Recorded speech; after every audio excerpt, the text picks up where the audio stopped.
Hi guys! For today's vlog, samahan nyo nga ako aksayan yung oras ko buong maghapon kasama nga tong plastikada kong friend. Inaya nga ako ng mama kong makipot na pumunta nga ng Gapan dahil nga siya magpapamedical. Pero bago nga muna kami magpunta ng laboratory, nagpunta nga muna kami dito sa Robinson para nga maganda-gandahan. Siyempre, kasama na naman barkada mo, expect mo na yung mga kalokohan nyo.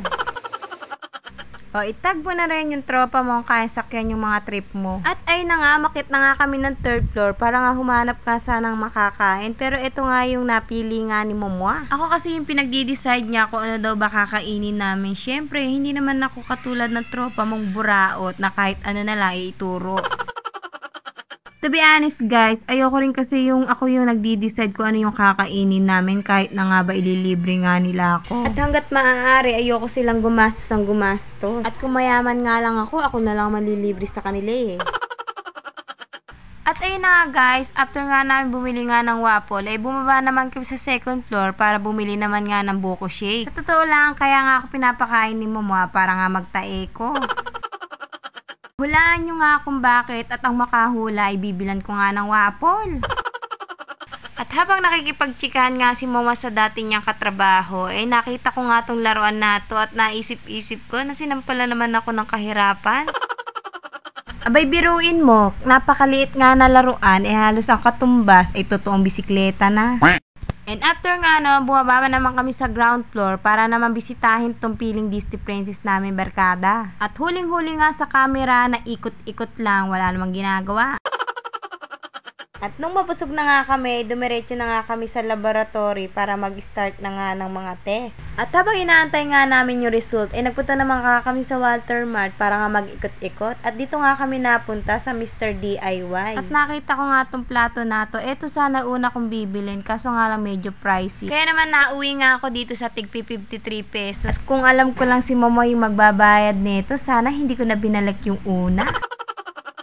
At ayun na nga, makalipas ang 2 oras, binalikan na nga rin namin yung result at dumiretso na nga kami dito sa munisipyo para kumuha naman ng ibang requirements ni Momwa. Kukuha na lang naman kami ng mayor's permit at saka ng health card, and after nga naiuuwi na nga kami dahil nga nakapondo na nga ng mga time na yan. Disney Princess nga muna ako dyan dahil si Momwa naman yung nagda-drive. Ganito talaga yung masarap samahan, yung feeling Disney Princess ka lang, hindi ka pinagda-drive, pinakakain ka, binubusog ka.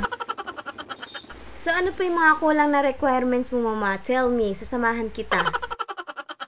Just kidding aside, and after nga nun, dumaan nga muna kami ng Jollibee para nga bumili nga ng pasalubong nga kay Bea at saka sa nag-alaga nga sa Junakis ko. Si Mama na nga yung bumili ng pasalubong para nga kay Lira at ako naman yung bumili sa Junakis ko. Siyempre, sa Junakis ko naman yun. Alam mo na, ipasa ko na naman sa iba.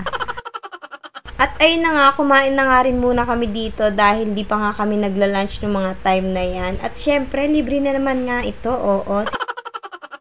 And nung natapos na nga kami kumain, kinuha ko nga lang yung take-out ko. And after nga nun, umuwi na nga rin kami dahil nga aabutan na nga kami ng ulan. Hi! Hi! Hi! What will you say to Mami? Salamat, Shopee.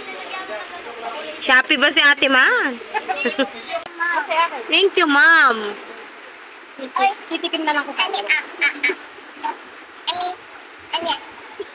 And that's it for today's video, guys. Thank you for watching. See you in the next mini vlog. Please do follow and share.